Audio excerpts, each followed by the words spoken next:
বলছিলাম না পুরনো গাছ হবে, ঠিক তাই। আরে গাছ কাটলে মরবি না তো কি বাঁচবি? ওই প্রাণীবাবুর সঙ্গে গাছটাকে মেপে থাকতো, গোলাটি কত আর এর দৈর্ঘ্যটাই কত।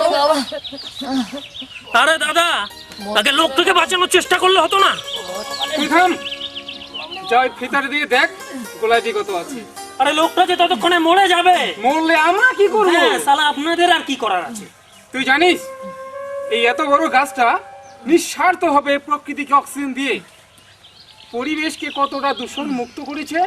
আরে মূর্খ মূর্খ, এ মূর্খরা আর কি জানবে? এরা গাছ কাটা ছাড়া আর কি জানে? এই স্যার বলছে ফিতেটা ধর বাবা, এলে গাছ কাটাকে যে তোকে আবার ফাঁসিয়ে দেবে বেটা, বুঝলি? মূর্খ মানুষ, আর কি বুঝবো?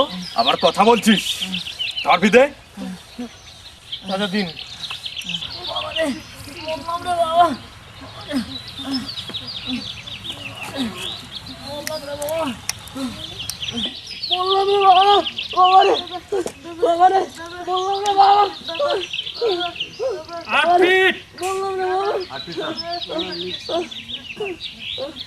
দৈর্ঘ্যটা বলো, দৈর্ঘ্যটা। হ্যাঁ, দৈর্ঘ্যটা।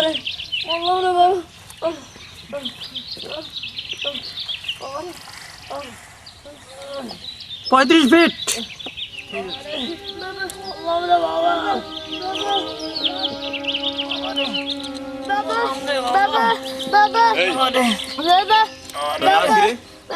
রাজা, তোর নাম খানা আছে মানে? তোকে দেখে মনে হচ্ছে। কি মনে হচ্ছে? কি কাজ হবে? শোন, আজ রাতে গাছটা কি উদ্ধার করবি। আগে লোকটার কথা ভাবুন। আরে যেটা বলছি সেটা শোন, কোথাও বিক্রি করে তুই নিবি আর আমাদেরও দিবি। আপনাদের যে আমি কি বলবো। কি আর বলবে, আসলে আমাদের দেশে শিক্ষার প্রসার তেমন ঘটেনি, ফলে গাছের প্রয়োজনের কথা মানুষ উপলব্ধি করতে পারছে না। হ্যাঁ, তুই এক কাজ করবি, বুঝলি? এই গ্রামের লোকজন ডেকে এক জায়গায় জড়ো করবি। বন দপ্তরের পক্ষ থেকে গাছের প্রয়োজনীয়তা সম্পর্কে আমরা বিস্তারিত ভাবে আলোচনা করব। কি বলেন স্যার? হ্যাঁ, ঠিকই বলেছো। এই গাছের প্রয়োজনীয়তা সম্পর্কে সাধারণ মানুষ এখনো অবগত নয়।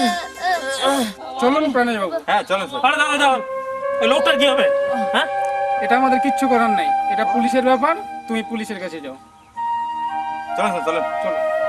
শালা পুলিশ বলে শালা বন দপ্তর, আর বন দপ্তর বলে শালা পুলিশ, আর আমি শালা মাতাল কি বলবো? এই আমার গলাটা চিপে ধর, চিপে ধর, মেরে বেল বাবা, মেরে বেল। আমরা কি অত সহজে ছেড়ে দেব? জনগণকে সংগঠিত করতে হবে, লড়াইয়ে নামতে হবে। পৌরসভাকে আমরা এত সহজে গাছ দিচ্ছি না। ঠিক বলেছেন, অত সহজে দিচ্ছি না। গাছ লাগান, প্রাণ বাঁচান। গাছ লাগান, প্রাণ বাঁচান। গাছ লাগান, প্রাণ বাঁচান। গাছ লাগান, প্রাণ বাঁচান। গাছ লাগান, প্রাণ বাঁচান। গাছ লাগান, প্রাণ বাঁচান। গাছ লাগান, প্রাণ বাঁচান। গাছ লাগান, প্রাণ বাঁচান। গাছ লাগান, প্রাণ বাঁচান। গাছ লাগান, প্রাণ বাঁচান। গাছ লাগান, প্রাণ বাঁচান। গাছ লাগান, প্রাণ বাঁচান। গাছ লাগান, প্রাণ বাঁচান। গাছ লাগান, প্রাণ বাঁচান। গাছ লাগান, প্রাণ বাঁচান। গাছ লাগান, প্রাণ বাঁচান। হ্যাঁ বন্ধুগণ, বন বিভাগের পক্ষ থেকে আপনাদের অবগতির জন্য আমি কয়েকটি মূল্যবান কথা বলে যাচ্ছি। আপনারা অযথা গাছ কাটবেন না, কারণ এই গাছ প্রাণী জগতের জন্য অক্সিজেন যোগান দেয়, পরিবেশকে দূষণ মুক্ত করে, কি বৃষ্টিপাত ঘটায়। তাই বন বিভাগের পক্ষ থেকে আপনাদের কাছে বিনীতভাবে আবেদন রাখছি, আপনারা অযথা গাছ কাটবেন না, গাছ লাগান এবং প্রকৃতিকে রক্ষা করুন। এই আবেদন রেখে আমি আমার বক্তব্য শেষ করছি। নমস্কার।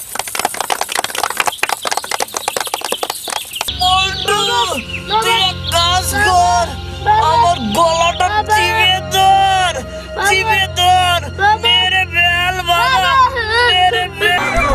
পৌরসভার গাছ কেটে দিতে দিচ্ছি না, দেবো না। পৌরসভার গাছ কেটে নিতে দিচ্ছি না, দেবো না। পৌরসভার সম্পদ কেটে নিতে দিচ্ছি না, দেবো না। আর কিছুতে নিতে দেওয়া হবে না, হবে না, হবে না, হবে না, হবে না, হবে না, হবে না।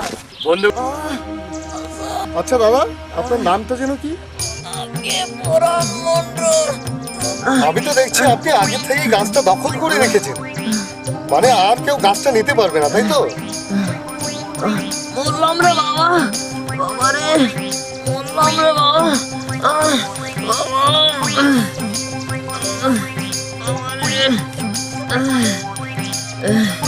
আচ্ছা পরাণ বাবু, এই গাছটা কার পাওয়া উচিত বলে আপনি মনে করেন? পঞ্চায়েত নাকি পৌরসভা? বাবা রে, বললাম রে বাবা, বাবা রে, বললাম রে বাবা। দেখুন, আপনি ভারতবর্ষের নাগরিক, আপনি আপনার মতামত দিয়ে ভারতবর্ষের প্রধানমন্ত্রী নির্বাচিত করেন, মুখ্যমন্ত্রী নির্বাচিত করেন। এক্ষেত্রে আপনার কি মতামত বলুন? আরে গাছ, এই গাছ তোমরা শ্মশানে নিয়ে যাও, শ্মশানে নিয়ে যাও রে বাবা রে। শ্মশানে? দারুণ সারপ্রাইজ দিয়েছেন, বাহ, থ্যাংক ইউ পরাণ বাবু। সত্যি এই কাঠ যদি শ্মশানের কাজে ব্যবহার হয়, দারুণ সমাজসেবামূলক কাজ হবে।